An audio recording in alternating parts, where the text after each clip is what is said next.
Islam. Islam. It's still uncovered. So.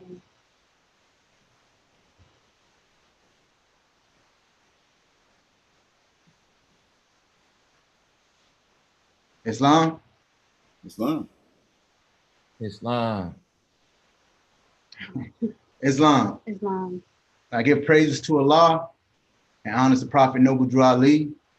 I give honors to our guest speakers, Brother Grand Sheik of Temple 34, Brother Y. Cyrus Hill, and the Grand Sheik of Temple 21, Brother N. Rebels Bay. I give honors to all our guests, of course, our guest speakers, viewers, listeners, anyone tuning in for some uplifting information. We welcome you all back to Universal Love, and I'll be handing this over to my wife, my beautiful wife, and let her further explain this to you all. Peace. Peace. Islam. First, I give praises to Allah and honors to our Prophet, Prophet Noble Drew Ali. I give honors to both of our guest speakers. The honor to have them both on here. I give honors to all of the viewers, listeners, all those who are tuning in, and all those who took part in making this possible. Praise Allah. And we're back on Universal Love. And on this episode, we're going to be discussing the ladder of salvation with the three-step. Well, it's affectionately known as the three-step ladder. And the three steps are belief, faith, and fruition. And now I'll introduce our guest speakers, starting with Brother Y. Cyrus Hill, followed by Brother N. Rebels Day. Peace. Islam. First, I rise and give praise to the great God Allah, the Father of the universe and the Father of the five principles of love, truth, peace, freedom, and justice. I give high honors to the last prophet in these days, Prophet Noble Drew Ali, the founder of the Moorish Science Temple of America, who was divinely prepared by the great God Allah to redeem the Asiatics of the world and here in America. I give honors to all the leaders of the Moorish Science Temple of America. I give honors to Brother R. Jones Bay, the Grand Sheik and moderator of the Moorish Science Temple of America. I give honors to my Grand Sheik Emeritus here at Temple 34, Sister E. German Bay, and the former Grand Sheik, Brother W. Kanina Bay. I am Brother Y. Cyrus Hill. I'm the present Grand Sheik of Brooklyn's Temple number 34. It's an honor to be on the show. I give honors to the hosts and co-hosts, Brother and Sister Adams Bay. I'm excited about having the conversation. And we'll talk a little bit about, I guess I should say now that I am also a business person and an artist. And I try to contribute those skill sets to the Prophet's Divine and National Movement. Islam? Praise Allah. Praise Allah. Islam. My name is Brother N. Rebels Bay, Moorish Science Temple number 21. I rise to give praise to Allah and honor to His Holy Prophet, Prophet Noble Drew Ali, the founder of the Moorish Science Temple of America. And I give honor to Brother Marcus Garvey, our past Supreme Grand Advisors, moderators, Brother C. Kirkin Bay, Brother F. Nelson Bay, Brother J. Blakely Bay, to our former Grand Sheik, Brother R. Lovey, to our present Grand Sheik moderator, Brother R. Jones Bay, and I give honor to our two flags, everyone that's there assisting today. I give honor to the Adams Bay family for inviting us up, Brother Y. Cyrus Hill, of course. And I give honor to everything pertaining to Islam. I've had the pleasure of being a Grand Sheik of Moorish Science Temple 21 in Brooklyn. That's one of the older temples there. It was founded by Sister R. Jones Bay, and praise Allah, we're still there and functioning.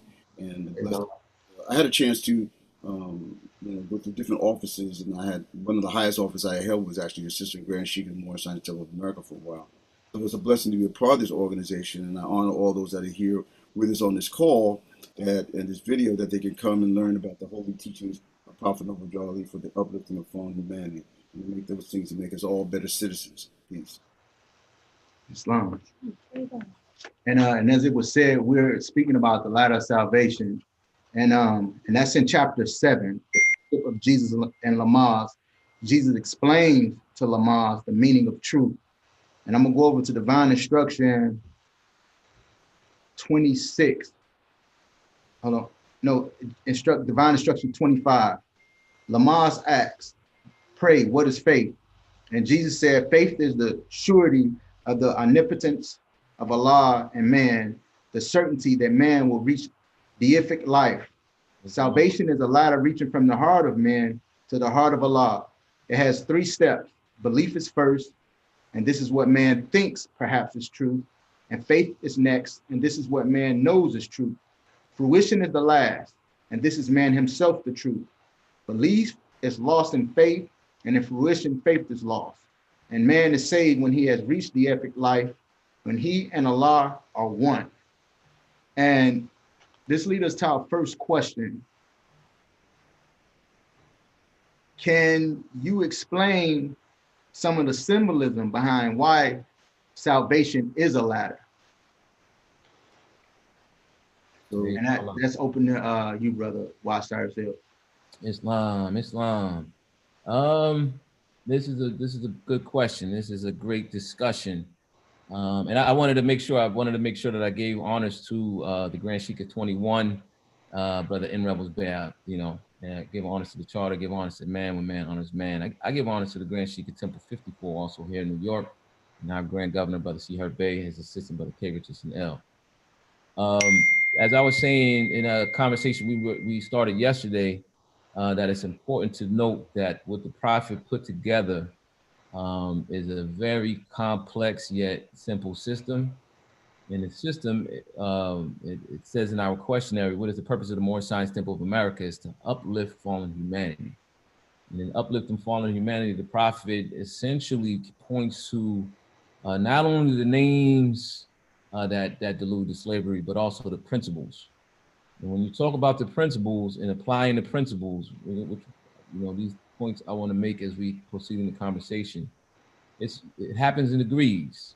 It happens in degrees. The same way that a plant grows in degrees, man learns in degrees. So I would say that the three-step ladder is 3 stages. Of course, in degrees, just like anything else, there's 3 different types of schools that you go to as you go through the course of educating yourself. There's degrees in a 3-step ladder. So I'd like to point that out, as well as the fact that the Prophet Noble Drew Ali referred to himself as the Egyptian adept. And interestingly, when you look, there's a book by author George D.M. James, Stolen Legacy. And in Stolen Legacy, I believe it's the beginning of chapter number 3, he describes in the Egyptian culture, Stolen Legacy makes a very specific legal argument to the fact that Greece stole its everything that it is credited it for, in terms of the civilizing of man or civilization, and he stole it from Egypt. And in describing it, he describes the 3-step ladder of salvation in the Egyptian mystery school. So, there's a lot to this, and I'm just gonna start there and say that it's stages. Peace. Peace. Yeah. Islam. So, I'm glad the brother mentioned that, because at some points when we look at what the Prophet is teaching us, and then we see what others have written about it, the blessing for me is that knowing that the prophets has revealed to us about a lot of these sacred texts and where they came from. So at some points, I realize it's a blessing that other people have them, and they might have taken them, but they were really given, because as, like the Prophet tells us at the beginning of the Quran, we were the first to receive it, and the secrets have been revealed. So the revealing of the secrets, if I see him someplace else, I know, not to digress, but I remember hearing him, now I mentioned Zycrest, So I'm listening to it, and they're saying, well, Jesus, the story of Jesus was in Egypt and over here and over there. And I said, that's a blessing, because see, what happens is, for finite man, the thought that didn't change nor pass away was all over. It wasn't confined to Jew or Greek, like the Prophet tells us. So everybody has it. So they named the part of Allah that they see. So they mentioned about Jesus, and they had a Jesus figure over here and another Jesus figure, and he was born before Jesus. That's a good thing, because the universal brotherhood of life, they knew about the prophecies, and Allah would be very selfish if he just gave me, but he didn't give you a chance in the form of what image you saw them. So when we talk about the 12-step ladder, like the brother was saying, that's symbolic. Well, not 12, the 3-step ladder. We talk about the 12, they talk about the 3. But the 3-step ladder is symbolic, but yet it is the truth. And soon as truth and falsehood are strangely mixed and they become manifest, then I can look at a step and say, well, it's made out of aluminum. Another child, I don't know what it's made out of, but it's shiny, So I've learned that the symbolism becomes, if we look at the symbols, and all they are to reflection of the inner self, of your inner self. until the master comes along and tell you what the inner meaning represents. So you can look at an object and now maybe it used to look foreign to you, but now you're looking at the inner meaning. There was a movie, I forgot, one of the gentlemen wrote a movie years ago, an Englishman. I forgot the name of the movie, it'll probably come to me. And they were talking about how he went someplace and they were going to kill him, and they pulled back his chest and they saw the all-seeing eye. So all the natives, like, they fell back and said, "Oh wow!" Like, so he said he was wondering why they didn't kill him, and it was because they understood the symbolism of all-seeing eye, but he didn't know that. So he was getting over, thinking that he was the man because they loved him. They didn't love him. They understood the symbol. So it's the same thing today. We honor the station of somebody for what it is, but the individual might not stand up to the station. And I'm not going to mention no individuals now today, but sometimes when I say that word, it makes you like cringe a little bit because you're talking about the station of somebody, but that individual that isn't doing the station. So the symbolism is just there. If you understand the inner meaning of the symbolism, it makes you say, okay, that's what that means. So I hope you know what it means, being the person that has it. And then the final comment was, I have a t-shirt of the prophet that I wore on a Friday out in San Francisco. So I went to the Indian shop. The man looked at me and he went like this, He wasn't bound to Revels Bay. He saw the picture of the prophet. So not the vanity. I wasn't there. I said, oh, they understood what the prophet's going to look like when they see him, how he stands and everything like that. So there's people that understand this symbolism, and that rises. Now we can teach that. Now the beautiful part, Prophet Noble Drew Ali brought the lessons now, and the secrets have been revealed. So all of us have a chance to learn to save ourselves and to learn the inner meaning, what it means now. And that's a blessing. So I pray a lot that people, like the prophet tells us, don't falsely use these lessons. They're for good, peace, and happiness for all those that love Jesus. So we're not trying to, I pray, Lord, who's ever on the meeting, they learn that we're not trying to connive the prophet or take over, or I know more. No, we're trying to hopefully get you to understand the inner meaning so that you can help save yourself. So that's what the ladder means to me. It's climbing, and hopefully you don't look back and get scared and your foot, slips off. You say, "Oh, I'm scared, I might fall." But keep holding on and keep going up. And praise the Lord that you'll understand. And once it gets revealed to you, once you go through it, you say, "Oh, now I know what this means." So Praise the Lord. once it gets revealed to you, you really won't know. And finally, I'm not going to keep going on. But the final thing was, I always remember the first few episodes of Star Wars. Because at the time I was out of the United States, I was feeling kind of glum and stuff. And I never forget when he was telling Luke Skywalker, "You got to see. You could be blindfolded, and you got to learn how to see. You got to learn." And to me, that's the inner eye, so that you won't get hurt, and you'll be victorious. And about the higher self and the lower self. So to me, sometimes we can see those symbols in other things, and they should be uplifting for you. But other people might think, well, it's a joke or it's just power over somebody, but it's not. And that's why, like Brother Grand Sheik mentioned about the temples and stuff and the Egyptians and stuff, because a lot of times they felt that whoever came in there as a man would come out as a god. So they would destroy the temple because they felt that you would come out and you were going to destroy me, meaning those that are empowered. But it was not set for that. It was never meant to be that. That's why that name, I think. Peace. Yeah, and also I want to put out there to our viewers and listeners, if you hear a question, please chime in. We'd love to see your responses on the in the comment section, and also if you have any questions, please feel free to reach out and ask those questions. Praise Allah. Praise Allah. So this is open for either which one of you would like to respond first.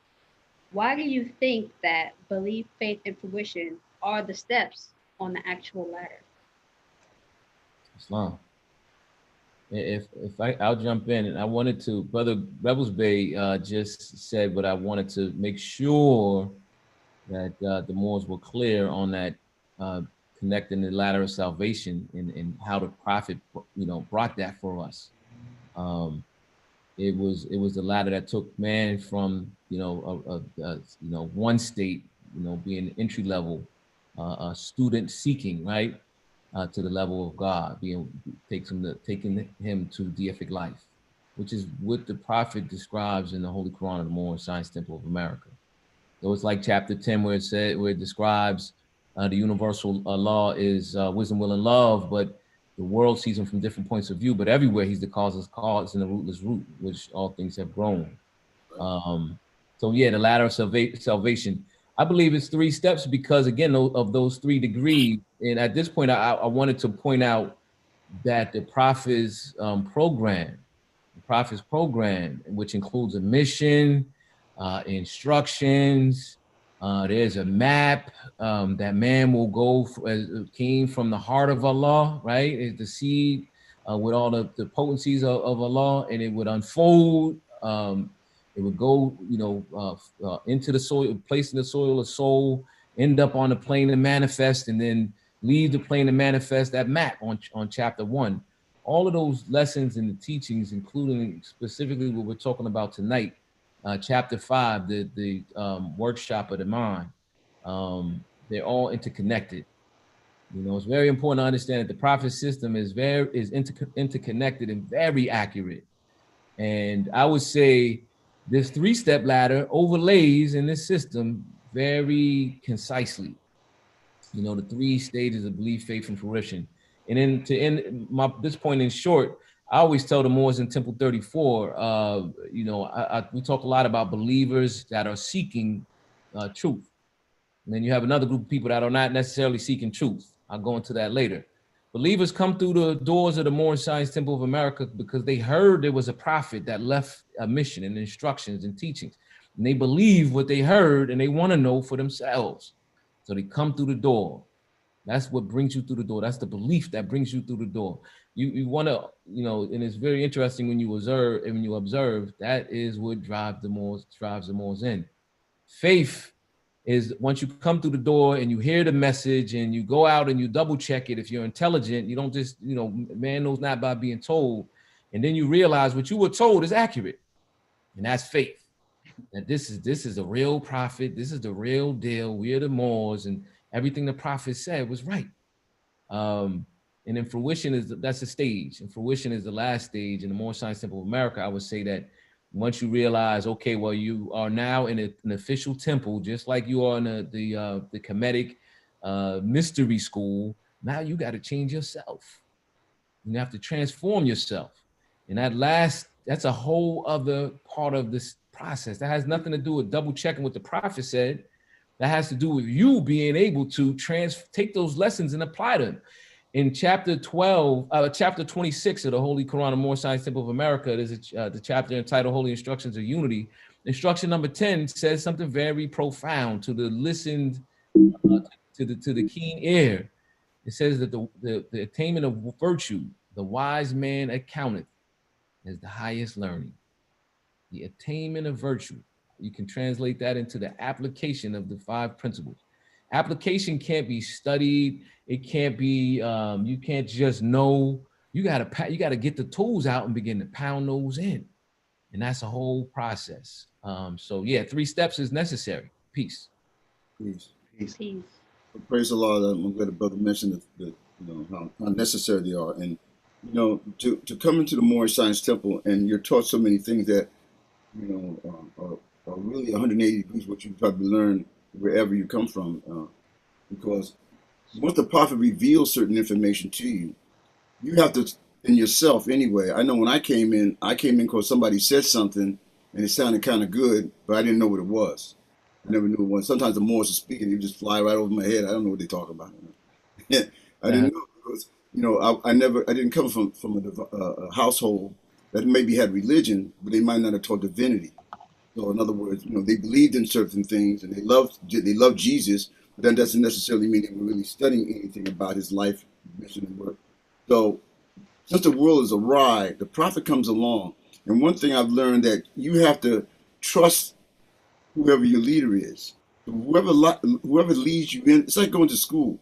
I trust my teacher for giving me the right information because I really don't know. I don't know. Man knows not by being told. I won't know until I go through it. And then when I go through it, if I get the same results or better results, then I know. It's just like a little child. You can tell them night and day, don't put your finger in the fire. But they just know that you said that. But then they touch it and say, uh-oh. Then they know. Now I know why daddy, mommy said it. Right.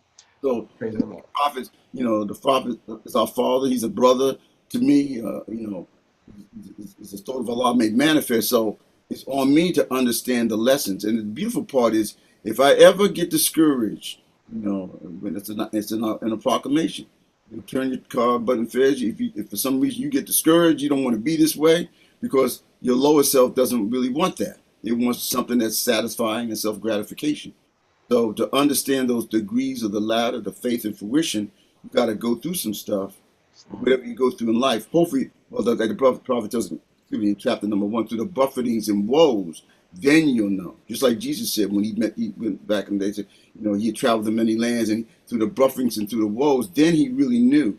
Because here is Jesus, and he was questioning himself, and when he went out in the wilderness, he even questioned, did he have the strength to overcome?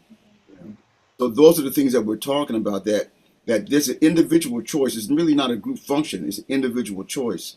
And until we go through some of those steps, we really won't know if it's true or not. But the more you study divine teachings and trust your master or your leader that he's not going to lead you astray, then you'll be saved. You'll be redeemed. But I think a lot of it is based on your trust. Because if you don't know anything about Noble Drew Ali, Prophet Noble Drew Ali, to the point that you trust everything he said his spirit.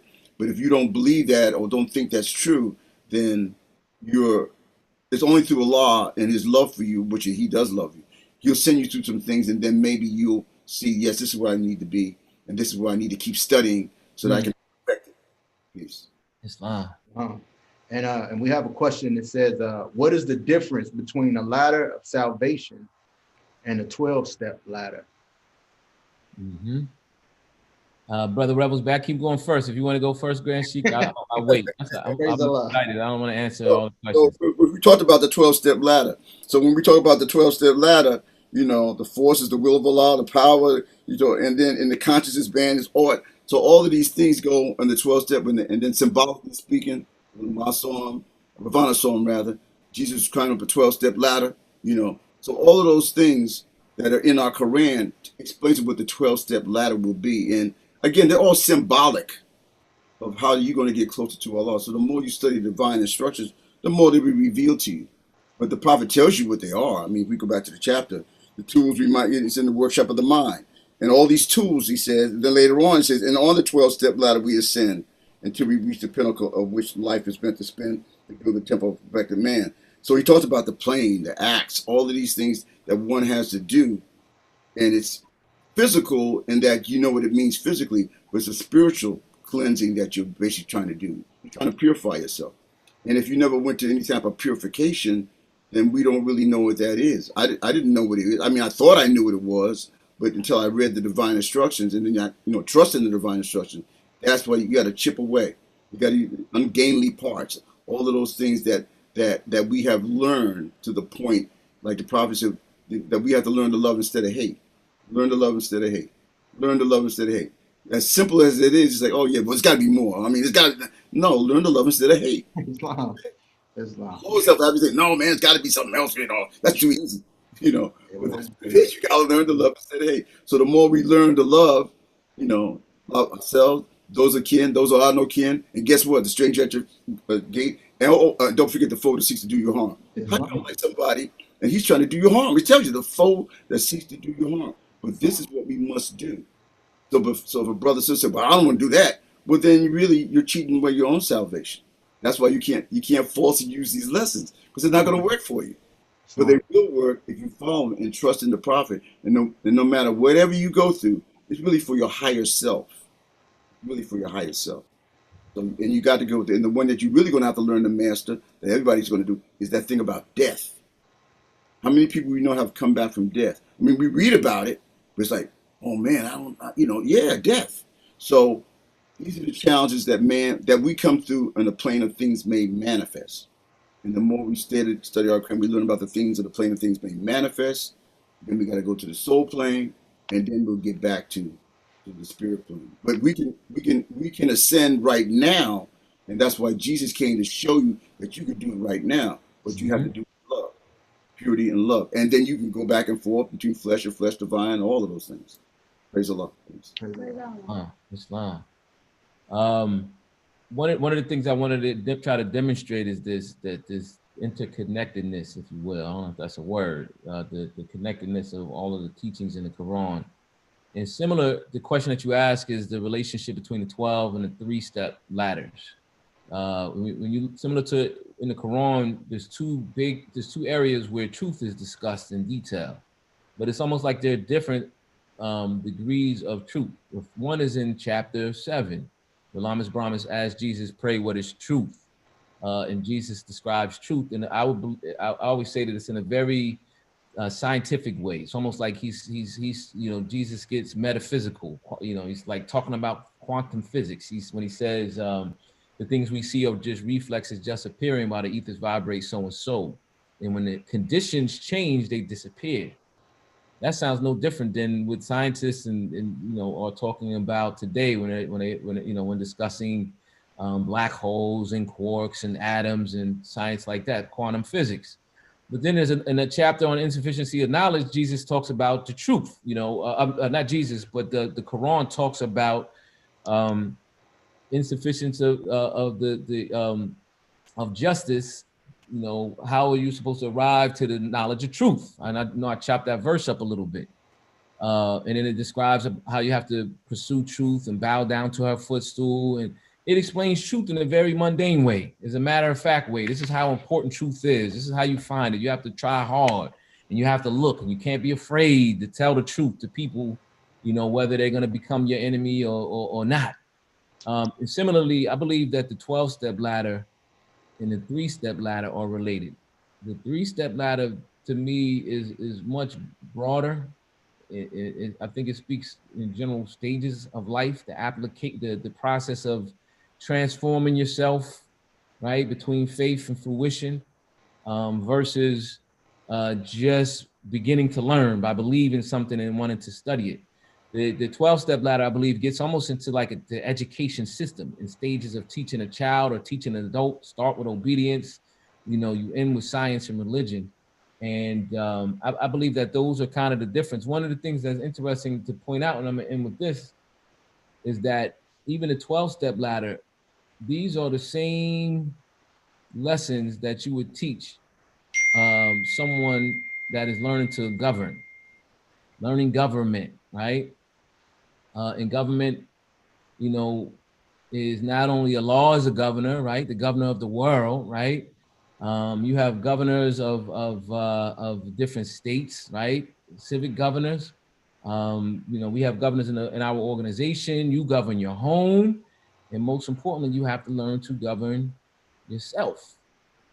And learning to be the governor of self, these lessons in the 12-step ladder seem like they would be very handy in that process, as well as the tools that are mentioned in chapter 5 in the workshop of the mind. Those are the things you use to govern yourself.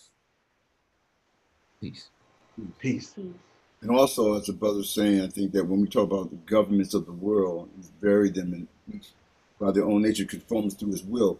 So if whatever information, I'll say divine instruction that you have, if you're following your divine instruction and it's not tampered with anything else, then you will get along with anyone all over the world. So when we talk about entrepreneurship, well, the prophet has about magistrate and subject, holy unity, the rich and the poor. So we have the guidelines of the truth that doesn't change or pass away on how to govern not only ourselves, but our interaction with others, whether it be work, a job, governments of the world. And I always thought, what would happen if we started trying to put a Moorish American up for president of the United States or governor of a state or mayor? And I kept thinking about that, because that's going to come to fruition, because that he wouldn't have a chapter on it. That doesn't mean we're going to come in leadership positions. The problem would come is because most people are not religious, number one, not necessarily religious, but sometimes they don't want the truth. So we would receive an opposite to what they believe, which has been the falsehood that they've used. Just like, well, there's no such as a Negro, black, or colored. So I don't know about no black something. That doesn't exist. Black, according to science, means death. So I'm not going to call you a black American. I'm not going to call you a black citizen. So right away, we got some boundaries set, because, hey, you look like me, but you don't want to call me, and I don't want to use those slave names. So it's important for us, and I think that's what the prophet has done, made it within the Moorish Science Temple, for us to build up the nation, because we're a nation within a nation. Because we're not Negro, we're not black, we're not colored. We know who our prophet is, we know who our God is, we call him Allah. So these are the things, it doesn't necessarily separate you from your brothers, but this is the nation that he's trying to raise up. The truth that doesn't change nor pass away. And we pray Allah again, whoever comes to the door understands that's what you're doing. You're really going against what you maybe even grew up to believe to his depths.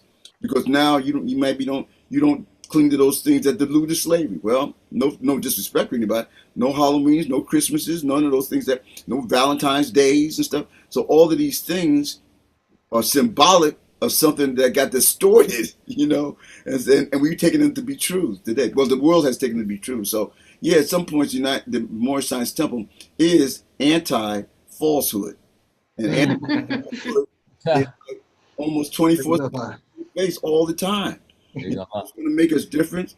Our children, their head's going to sound like the crown. They'll be shown if they're living these divine principles.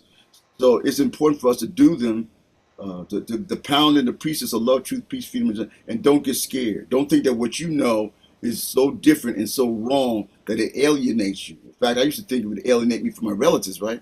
Then I realized you don't do that. You don't separate from your relatives because you go over there and you be who you are. Because your job is, like Jesus, to go home and teach. And the only way you can teach is by living the lessons. And hey, I'm not the prophet Noble Drew Ali. No, I'm not. But I'm doing the best I can to represent him. And don't be scared to use the words Asiatics. I know I'm not no black nothing, but I'm Moorish American. Blah, blah, blah. All those things that's going to take to raise up a nation. And sometimes, if you can remember the Holy Covenant of the Asiatic nation, say that when they want to go pray. And sometimes they look at you and say, like, wow, that's nice. Where'd you get that? Right. So yeah, really try and memorize that. So when you get a chance to go out in the public, people will hear more about the Moorish Science Temple, Prophet Noble Drew Ali. Praise Allah. Praise Allah. So, this one's more personal. Uh-oh. How have you applied the ladder of salvation to your life? That's I know people can give an example or speak generally, however you would like to answer. Well, if it's me first, it's just you just live the life. You live the life. You're gonna get scared along the way. Because the illusions can be so overwhelming sometimes. You might be scared, but that's how you get tested. That's how you're gonna get your will up. That's the soldier's not gonna know his strength without the enemy. So that's what we have. That's what is here. The divine instructions are going to save you, and once you use them, when you get into a real bad situation, whatever that bad might be, and then you use the 12-step ladder and the 3-step ladder, then you'll know that you're getting closer to Allah. So it's really for your higher good. When you go through, you got to go through something. You got to go, because you won't know. I won't know if this ever worked unless I got an opportunity to lie or cheat or steal. I'm serious, I remember one time, here's a good example. Getting ready to go to convention, for 14 days, whatever. So I went to buy some supplies, right? So I get to the counter, and the lady said it was like $6 or something like that. And in my mind, I said, that can't be no $6. I gave her the money, and I went out. So I get in the car, the higher self say, no, the lower self said, get out of here, man. Don't say nothing. Get out of here. So I got in the car, the higher self said, come on now, you know that ain't right. That ain't no $6. You go back there. I still rode away, right? The higher self said, come on, don't do that. You get ready to go to the convention, blah, blah, blah, blah, blah. So I turned around, went back to the store, and here's how Allah speaks to man. The man got the count. He said, yeah, that's a good thing you did, because most people wouldn't have done that. Praise Allah. We were supposed to pull out. At the time, we were downtown and getting ready to leave, and they charged for parking every day. So I got to pay my bill. The parking wasn't on there. So I'm saying, so then lower self said again, get out of here, man. Don't say nothing. Your fault. It's on them. Then I told the lady, and guess what she said? I'm so glad you did that. So guess what? I'm gonna let you. Don't worry about it. It's okay. Wow. That's something different. Unless you got tested, you really don't know. And when the test comes, it's really when you know. Right. You got to be tested. So if you don't get tested, then you think everything is okay. No. You're going to be tested every day from 7 to 14, 24/7 they call it. But once the victory comes, you get perfected through the buffeting like Jesus did, the buffetings and the woes. Then That's why I think for me, when I look at the story about Jesus, had him up there like this, and he never once got angry and came down, I'm going to kill all y'all, Right. throwing lightning bolts and stuff. He never did that. And I'm saying, wow, you Right.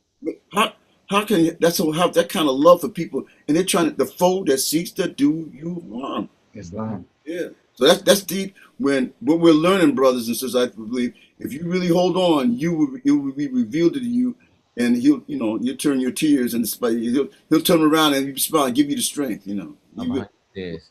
And Like he the is talking about Allah through joy. his prophet. Please. Praise Allah. Praise Allah. I'll say very quickly, I don't know how we're doing on time, Brother Sister Adams Bey. Brother Rebels Bey says something very interesting a moment ago as well, when he mentioned when the light shines in the dark, those that comprehend it not, right? And this is very important when, as a Moorish American, we are trying to express the principles and the Prophet's program to our brothers and sisters. The Holy Quran actually speaks to something I think that is echoed, I know is for a fact is echoed in our Holy Quran. The Holy Quran of Mecca always talks about believers and unbelievers, right?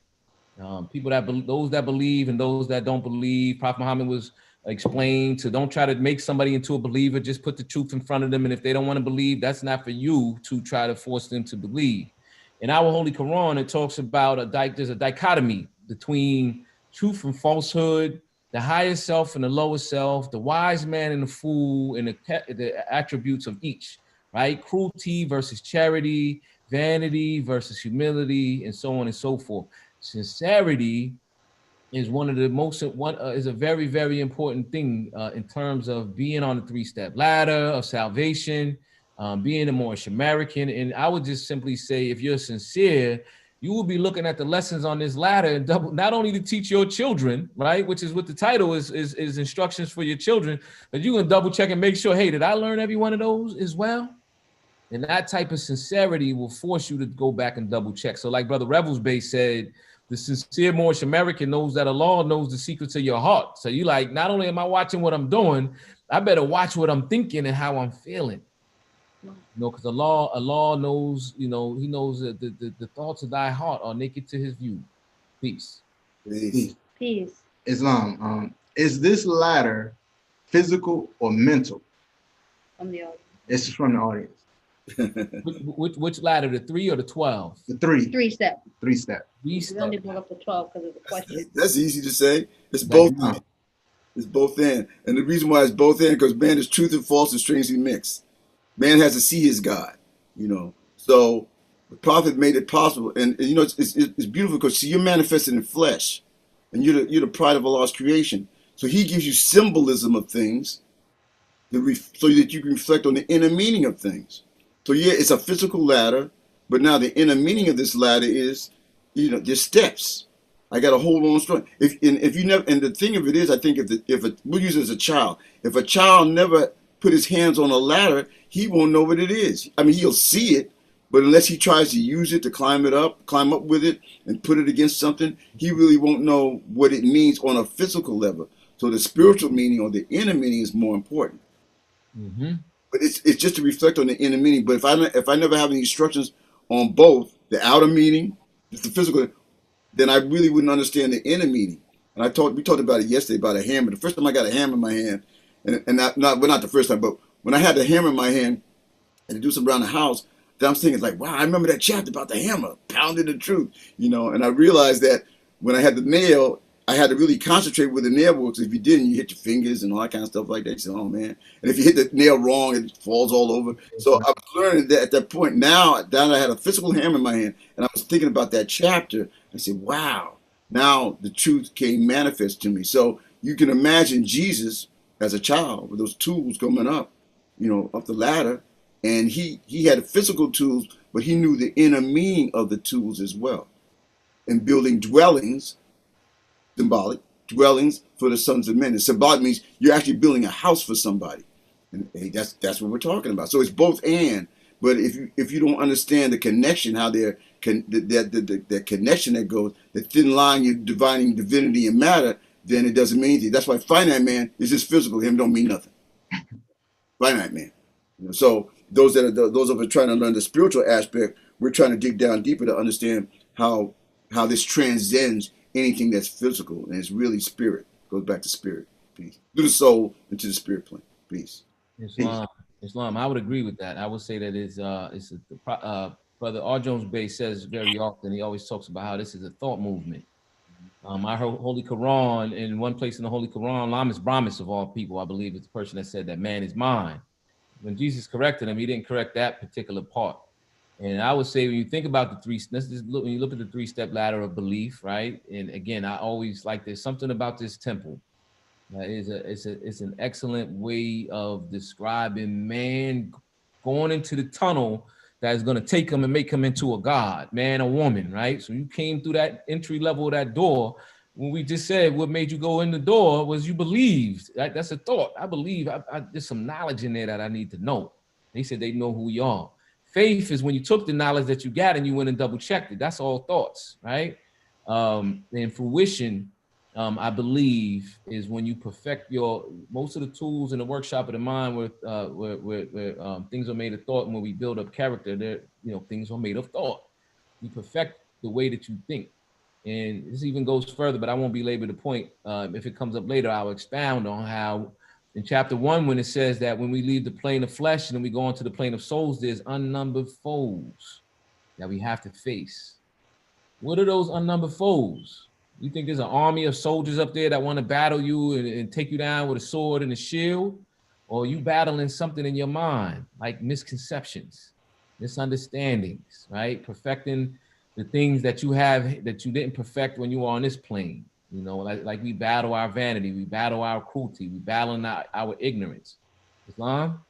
In your line of work with you, brother, in Rebels Bay, being a musician, and you, brother Y. Cyrus Hill, being an entrepreneur, how would you have applied the ladder of salvation? If I'm first, then I would say you live the life. You have to live it. So once I understood or tried to understand what the three-step ladder is, belief, faith, and fruition, then it's on me to use that to guide me, because Allah is my protector, my guide, my salvation in my life. I remember when I was in a position before I did, be honest with you, my first Broadway show. In economics, it was kind of rough because I wasn't really working and stuff, and I was, and trying to figure out how I'm going to do this and do that. And the still small voice, Allah told me to go to bed. I said, wow. Bed? So, went to bed. That night I had a dream. And I had a dream about something. And I didn't know what it was. It was something in front of me. And I saw, do it like this. I saw this, like this, going like this in the air. So what happened was a couple of days later, I went downtown through the great God Allah, was telling me what to do. I went downtown and started meeting all these individuals I'm in their face, and I don't even know these people. I mean, I'm really like in their face now. And part of me say, you don't know these people. But that was my first Broadway show. And what happened was, Deja Vu came on a long time after that. There was a scrim that was in front of the drums, and when the scrim goes up, I'd have to play to the dancers, and the dancers' legs were kicking like this. Wow. I saw it, I said, oh, I was like, oh, wow, I had that dream. Wow. Wow, I had that dream. And on the road, I would have conversations with people, and I'll tell you one that wasn't too good is when AIDS came out. And they would ask me, like, well, how do you build up your immune system? Because they would see me taking kind of cayenne pepper and golden seal, a whole bunch of things. So I realized at that point that the things I had learned in the Moorish Science Temple were guiding me when I went out. And people were looking at me as to be not some kind of martyr to them, but yeah, you were being groomed to be a leader. Wow. But I wasn't trying to be a leader like that. But it was because you had these different teachers, and people would tell you and talk to you. And one brother, whose his uncle was Brother Simmons Hill, I didn't know he was a dancer on the road. We used to talk all the time. I didn't know he was a dancer. And we used to talk about things. And the first time I ever saw the Olmec Stone in New York, we talked about that. And then it got me into, I had a chance to travel and see all these different artifacts that was in the United States. So to me, Allah, He opened up the door for you. And so you just got to walk down the door and don't be scared. And He opened the door for you. And then economic, everything, I realize it's not so much that you want the money, but you do want, you have to take care of your family, but the way the lessons work, you gain that. That's materialistic thing, you know. But don't give up the principles of love, truth, peace, freedom, and justice. Don't ever give that up. Don't ever have somebody dangle some money in front of you, and then you go after the money. Then you know, I should have never did that. I should have never did that. So unless you go through the bufferings and woes, you learn that Allah will take care of you. He really does. He really does. He's not going to put you out there to suffer and then not going to reward you. And the rewards for me was all these years I've been able to maintain myself, and I was able to do the things I wanted to do. And like Brother Whiteside, I became an entrepreneur and stuff like that. And it was only through the guidance of the great God Allah, and He would show me things, you know, talk to people. Somebody would say, and that's because Allah speaks to man through man. So the more I got into the lessons, the more my daily life got better for me. And then I had to learn, the major thing is to learn to don't be scared, that the Prophet and Allah's they're always with you. Don't be scared. The darkness that you go into sometimes, like you feel like this is dark place. Next thing you know, somebody come and say, well, you know, brother, if you just do so and so and so on. I said, what? How'd you know that? That's because Allah speaks to man through man. You know, you're not being guided. You are being guided. So that still small voice that we always talk about in the temple, which is the great God Allah, that's what He's doing. He's always guiding you all the time. Just don't give up and don't get scared along the way. Please. Praise Allah. Praise Allah. I would say simply that, you know, as a entrepreneur, I actually work. I'm a sneaker designer. So I'm an artist. I was trained from art from very young. I got into the footwear industry. I had to learn the first couple companies how to make one shoe, then two shoes, then a collection, and it was a process. Everything is a process, right? At a certain point, I learned other parts of the business, and then it dawned on me, hey, I could probably do this business. I should do this business. You know, it's a very, it's a very it's a valuable business to get into, you know, lucrative business. And so then I started the process of creating my own business. And I went through the stages, writing the business plan, tried to get an investor, couldn't get an investor, but had the ideas. Then I got an investor with the ideas, but not enough money, and it rolled backwards. And then I had to sit, this is Custom Collabo in 2012. That sat for 5 years after we prepared to go to production. We couldn't go to production. Then an investor came along because he saw the prototypes, and he's like, I'll take you to production. You got it, you know, he invested a lot more money, enough for us to go into production, and we were still kind of shy. And the world just has this strange way of like just letting you get a little further, but then it's kind of like you have to, everything happens in stages. What I would say is I tell the members of the Moorish Science Temple of America, because one of these companies that I work for, you know, a couple of them were large corporations. And we're in a divine organization that's incorporated. And for those that have worked in the corporate world, we know that you don't go flying through the corporate world. You can't go anywhere and then start flying after 1 year, 2 years, 3 years. So if you can't do that in the corporate structure, what in the world makes you think that this is the speed that we're supposed to go through a divine organization that, you know, quoting Sister German Bay always used to use the phrase, she used to say that the Moorish Science Temple of America is like the soul of a people. You know, it's the soul of the people. Prophet Noble Drew Ali is like our last chance, our only chance. So, you know, you want to go through the Moorish Science Temple of America carefully and realize that nothing happens that fast, and nothing of good quality happens very quickly. You know, you want to respect the movement and be sincere and take your time. Like it says in the Quran, don't fall by climbing. Islam. You know, and that brings us to another question when you spoke about not to fall by climbing. Have you ever had a moment where you thought you have reached faith on something, but you were really still in the stage of belief? All the time. Praise Allah. I remember we went through a traumatic period in our temple, and man, I was like, oh man, like I didn't want to like be there and all that kind of stuff, because that's what's going to happen, you know, somebody this and that, whatever. And I remember I was praying, and Allah told me, there's nobody else going to be there, you be there. And if I didn't get there on time, people would beat me getting through the door. So I realized, so you gotta, whatever like the darkness is, whatever that comes to your life, you got to have that, because that's when if you study the lessons, it'll rise just like it did Jesus. You know, who's the man to test? You know, who's going to demand it when he went through the test? So those trials those tribulations that he went through, you're going to go through them too. That's why we get, to me, it's a good thing that we have that chapter what Jesus went through, temptations. You know, He said by many cords he was bound down to carnal life. that's right, yeah. Yeah, and like you said, and then the devil come up to, oh, man, you can throw yourself at the pinnacle. It doesn't say David going to protect. No, he said, who did the tempt? The great God. So these are the things that we're talking about. That unless we go through that, we'll never know. So now, and like I guess with Brother Cyrus, because the way he said that, he just was like off the cuff. Well, I went through this and blah, blah, blah. And it's true, because once you go through it, it's not that bad anymore. It's not that bad anymore. It seems like it was a moment in life, but I got through it and I'm still here. I managed to keep going. And I think that's the thing I always love about the Moorish Science Temple of America. It doesn't make any difference how old you are.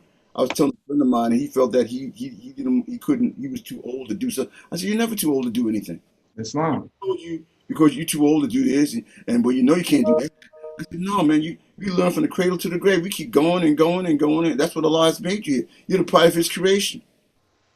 And then I remember saying my prayer, going through some stuff, and then a still small voice said, I gave you everything, didn't I?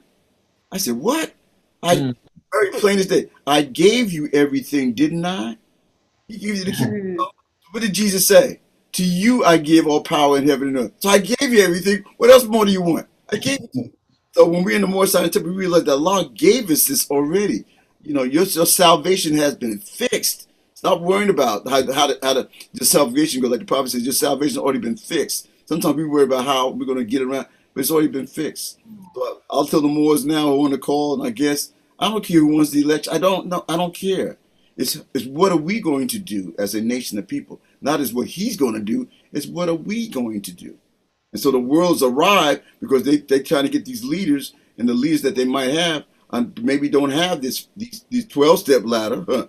And no, I'm not talking about the 3-step ladder. So those are the kind of leaders you really want. And that leader is Prophet Noble Drew Ali, Buddha, Muhammad, Jesus, Confucius, Noble Drew Ali. And when you read their teachings, you say, wow. And it's a blessing. I've been reading more about Brother Marcus Garvey, some of the things he says, African philosophies, he called. Yeah, you need to read those books because they're going to make us men and women for real. And to be able to guide the nation and love, truth, peace, freedom, and justice, not hatred, slander, looting, murder, and theft. So that to me, what the Moorish Science Temple is making good, strong leaders, strong men and women that have this love in their heart. And it's not, I don't, that hatred, slander, looting, murder, theft is we put that aside. We're not dealing with that. And thought, like the brother said, thought is the cause of it all. Islam. Islam. The Moors always, when I came into the temple, the Moors would always say that if you're on the plane to manifest and you hiding something that you're still working on, you wouldn't be down here. So stop acting like you got it all together. That's right. And I would say that, yeah, when I was coming along, when I first walked into the temple, I brought all kind of paraphernalia, and say, right. I started to realize that in the process of perfecting oneself, you go from your willpower that extends outside of what the law wants, and then you're trying to enter and make your will one with the law's will. And guess what's in between there? The fires of purity. Until you purify yourself, you can't cross over. That goes deep into some teachings. I was reading about the Emerald Tablets and the Houthi talking about trying to cross over, and then but you still got this, you got your lower self is still intact.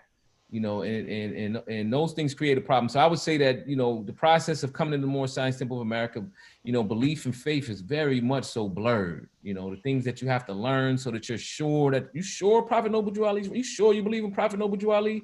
And then you got to go back and study again and say, yeah, this time I'm 100% sure. Or you say, you sure you're a Moorish American? And you got the little habits that you're still trying to carry along. You're trying to sneak these habits in, you got to tighten up. Like Jesus said, bound down to carnal. He said his lower self is strong, and by many ties he was bound down to carnal life. The chapter in the 5 folds of man is we got one called inconstancy, and in the beginning of instability, it talks about inconstancy. It says nature urges thee to inconstancy, O man, and so guard thyself at all times against her. And nature, I've come to understand, is mostly the body. You know, the body of desires is constantly trying to get you to do things that that you shouldn't. So yeah, it's a process. It's definitely a process. I'll say that. Peace. Peace. Peace. We're gonna try to get one more question in, and then we're gonna go with closing remarks. And with this question, can you kind of keep it brief as possible? What would you say to those who are climbing a three-step ladder and they're feeling discouraged?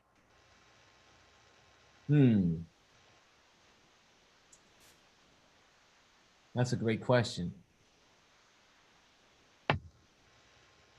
I would say that hope is every man's beacon light. You know, hope. If the I wanted to say early on, and maybe I'll get this in my closing remarks, that all this program the Prophet made is part of this in the spaceship that we call the Moorish Science Temple of America. I always tell the Moors that it's full of superheroes that made it in, but it's not operational. It's laying on its side because we haven't learned how to power it on. It's powered by love, right? But it's driven around Allah's will, right? And while you're trying to, once you align your will with Allah's will, if you ever spun two tops together, when the axle is separate, they kind of like, it's almost like a gyroscope. It's like a tug of war between the two. If anybody ever used a gyroscope, when you get the two axles on the same, the power becomes one. And Allah's power kicks in. When you were trying to align yourself with Allah's will, sometimes you're gonna find that you're not close, and you run out of power. Dark places, those depressing places, and the Quran talks about hope being your beacon light. And I personally and simply, I would just say this, and I won't go on and make a whole long lesson. I think hope is the beginning spark that can turn into will. You know, that when you have no hope at all, you're in trouble. But when it gets dark, you just gotta look, and hope will always be there. It says it will ever be a beacon light. Peace. Peace. So we have to dig away the Cardinals, the rocky soil. That's what we're talking about, you know. So don't get discouraged. I think sometimes we think we're alone, and then when we start speaking to one another, just in general conversation, but brother, can I ask you a question? So and so, and you'll find Allah will speak to man through man. There's no problems down here that cannot be solved. And Allah has made that, and through our love to each other, that we can feel mutual health and obligation. That's why you have to talk about your so-called problems. And you don't have to pay thousands of dollars to psychiatrists and so on and so on and so on. No, you talk to Allah. Islam. He'll tell you what's the problem, and he'll lead you to the things that you need to resolve the problems as well, too. Peace. Peace. Allah. And so now, with that being said, we'll go to closing remarks, and start with you, Brother Osiris Zil. Praise Allah. First, I'd like to again thank you, brother and sister Adams Bey. I'd like to thank you, Brother Rebels Bey. It's definitely a huge honor. You know, when I came into the Moorish Science Temple of America, Brother Rebels Bey was the Grand Sheikh of Temple 21. And I believe, you know, the members and the officials of the Moorish Science Temple of America are all incredibly awesome. I'm just happy. When I came in talking about pacing yourself, I was just happy to be within the sight of the ranks of the Moors. I can watch this final, you know, struggle go down as man, the Asiatic in America was getting on his feet. And I can say I was there. I was in the crowd. I saw it. Mm-hmm. As we got closer to the front, we like, well, I got a good view. And then somebody pushed us up onto the stage to be with the Moors, you know, and we get to serve important roles. I give high honors to Brother Rebels Bey and to his wife and to his brother. These Moors have put a lot of work in to the Moorish Science Temple Moorish Divine National Movement. I would tell the family, right? I didn't get a chance to describe 4 stages of the Prophet's mission, right? First stage is for us to unify, and then take our place. Second stage, in this country, and then have this country, you know, help the world, and then so on and so forth. You know, man is supposed to be leaving here. That's what's described in our Quran. In order for us to unify, that first important step, I believe that the principles, the application of the principles of love, truth, peace, freedom, and justice, the 5 principles combined together, actually all unity.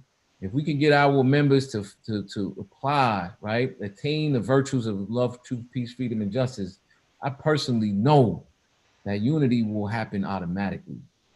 Unity will happen automatically, but we have to really kind of step back. We have a lot of information. We got a powerful truth, but the most important part, the highest learning, is the application of the 5 principles. So I would urge the Moors to do an evaluation of yourself and your own progress and say, am I actually, have I established into myself principles of action, the action of love, truth, peace, freedom, and justice, and see that I move ever according to them, so that we can be successful in the Prophet Noble Drew Ali's mission.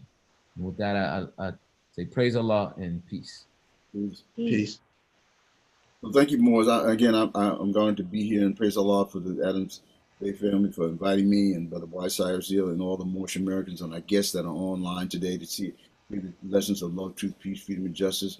I have nothing further to say other than, Allah is all. It's a pleasure when you come to Moorish Science Temple of America.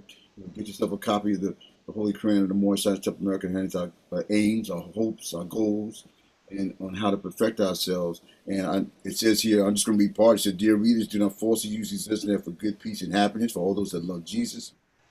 Dear mothers, teach these lessons to your little ones that they may learn to love instead of hate. And dear fathers, by these lessons you can set your house in order. Your children will learn to love instead of hate. So that's the holy coming from the teachings of the holy divine prophet, and he is a prophet of Allah. So that's what we're here to do, and I pray Allah that everyone be safe and that we all be perfected by what we suffer on the plane of things being manifest. Peace. Peace. Peace. It's my turn. First, I want to thank both of you for taking the time out to come on the show and talk about this topic that is very, very in-depth. Praise Allah. I didn't realize how in-depth it was until we started doing the questions and hearing both of your responses. So praise Allah, I got something from it. And I'm just grateful for all those who tuned in. And like I said, I want to thank you both again for coming on and extend honors to you both. And just praise Allah. Peace. Praise Allah. Islam. I want to first give honors to our guest speakers, Brother Y. Cyrus Hill, Brother N. Revels Bey. It's been a true honor and a pleasure to me personally sit back and be a viewer and a listener as well, because it was some beautiful demonstrations being placed there today. And I truly believe that anyone who tuned in on Universal Love today or listened in on Universal Love today left here with some nourishment. And may Allah be pleased with the endeavors that you all put forth and the messages that was put across the physical and unphysical airways, and I think it's a true blessing. And with that being said, my wife would like to mention one more thing as well. Brother N. Revels Bey, you got in our comment section, you got 2 belated happy birthdays. Oh, okay. Praise Allah. Praise Allah. Want to share that. Yeah, and also I want to share with everyone, please tune in to Universal Love in 2 weeks, because we're going bi-weekly, which is we're doing shows every other week, and our next show will be having a deeper appreciation for womanhood. Please tune in, and we'll be looking forward to seeing you all. And with that being said, we come to you in love, and we leave you with peace.